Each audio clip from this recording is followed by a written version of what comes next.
আসসালামু আলাইকুম আর রহমতুল্লাহি বারকাতু। আজকে ভিডিওটি করার উদ্দেশ্য হলো যে আমি ঈশ্বরবাগের গ্রামের বাসিন্দা। আমার নাম শেখ শাহরুখ।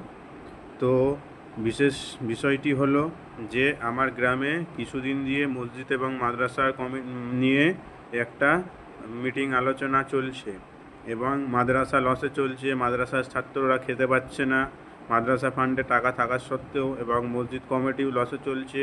মসজিদের আয় উন্নতি আছে কিন্তু ঠিকঠাকভাবে পরিচালনা করছে না যারা দায়িত্বে আছে। এইসব নিয়ে আমরা কিছু ছেলে একটা আলোচনা বক্তব্য করি এবং একটা মিটিংয়ের সিদ্ধান্ত করি। এই গত রবিবার সেই মিটিংটি আমাদের হয় এবং সেখানে কিছু কথা উল্লেখ হয়েছে এবং কিছু ফলও পাওয়া গেছে। তো এই আন্দোলন এবং প্রতিবাদ করার জন্য আমাদের একটা খবর পেয়েছি যে কিছু ছেলেকে টার্গেট করেছে যারা এর বিরুদ্ধে মিটিংটা ডেকেছে এবং যারা এর বিরুদ্ধে রয়েছে তাদের ক্ষয়ক্ষতি করার চেষ্টা চলছে অনেক রকমভাবে এবং গভীর ক্ষয়ক্ষতি করার চেষ্টা চলছে। বিশেষ করে আমাকে টার্গেট করা হয়েছে যে আমার যে কোনো প্রকার ক্ষয়ক্ষতি করবে, সব দিক দিয়ে চেষ্টা চলছে।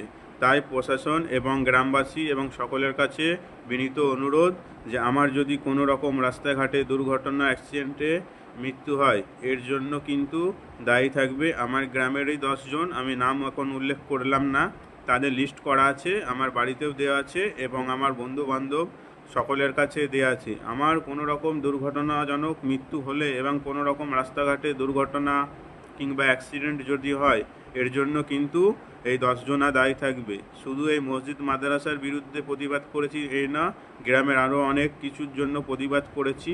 ঠিক আছে, এই ভালো কাজের জন্য প্রতিবাদ করেছি। তাই যারা খারাপ, ভালোর বিরুদ্ধে আছে, তাদের অনেক হিংসা হচ্ছে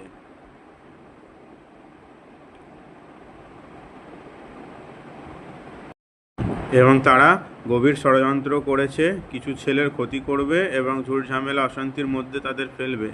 আমার এখনও পর্যন্ত কোনো ফল্ট এবং কোনো অন্যায় খুঁজে পাইনি, তাই এরা অন্যরকমভাবে ষড়যন্ত্র করছে। রাস্তাঘাটে যে কোনো প্রকারের দুর্ঘটনা দিয়ে ঘটিয়ে একটা অ্যাক্সিডেন্ট করিয়ে আমাকে মারার চেষ্টা করছে, সেটা আমি জানতে পারি। তাই আমার এই ভিডিওটি করার উদ্দেশ্য হলো প্রশাসনের কাছে এবং গ্রামবাসী এবং সকলের কাছে আমি জানিয়ে গেলাম ভিডিওর মাধ্যমে যে আমার যদি কোনো রকম ক্ষয়ক্ষতি হয় এবং আমার যদি কোনো রকমভাবে মৃত্যু হয়, তার জন্য কিন্তু আমার গ্রামের 10 জন ব্যক্তি আছে, তাদের নাম আমি এখন উল্লেখ করলাম না। সেই লিস্ট আপনারা পরে পেয়ে যাবেন যে কে কে আছে, আর এর জন্য কিন্তু এই 10 জন ব্যক্তি দায়ী হবে, আর অন্য কেউ দায়ী নয়।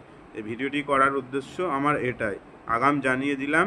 কেন এরা গভীর ষড়যন্ত্র করছে, এরা ভালো লোক নয়। অনেকের ক্ষয়ক্ষতি করেছে, গ্রামের সবাই জানে, কিন্তু ভয়ে কেউ কিছু বলতে পারে না। এরা ভালো লোক নয়, অনেকে আছে, 10টা মাথা আছে। এরা দীর্ঘদিন দিয়ে গ্রামে অন্যায় অত্যাচার করেছে এবং এর বিরুদ্ধে কেউ প্রতিবাদ করলে তাদের যে কোনোভাবে চারিদিক থেকে তাদের সর্বনাশ করে বেড়াচ্ছে এই খবরটি। এবং আমরা প্রতিবাদ করেছি, কিছু ছেলের পেছনে এরা লেগে আছে যে আমাদের এখনও কোনো রকম ফল্ট এবং অন্যায় খুঁজে পাইনি, আর আমরা অন্যায়ের বিরুদ্ধে, অন্যায়কে প্রশ্রয় করি না, অন্যায় সাপোর্টও করি না। তাই জন্য আমাদের থমকে রাখার জন্য এরা গভীর ষড়যন্ত্র করছে, যে কোনো প্রকারে আমাদের ফাঁসাবে, যে কোনো প্রকারে আমাদের ক্ষতি করবে। তার জন্যই ভিডিওটি করা। বিশেষ করে যে 10টি লোক আছে তাদের নামের লিস্ট করা আছে, আমাদের এই কিছু ছেলের, এবং বিশেষ করে আমার এবং আমার ফ্যামিলির যদি কোনো রকমভাবে ক্ষয়ক্ষতি হয়, তার জন্য কিন্তু এই 10টি লোকই দায়ী। প্রশাসনের কাছে বিনীত অনুরোধ যে আমাদের যদি কোনো রকম ক্ষতি হয়, তার জন্য কিন্তু এই 10 জন উপযুক্ত, এদের শাস্তি দেওয়া অবশ্যই দরকার।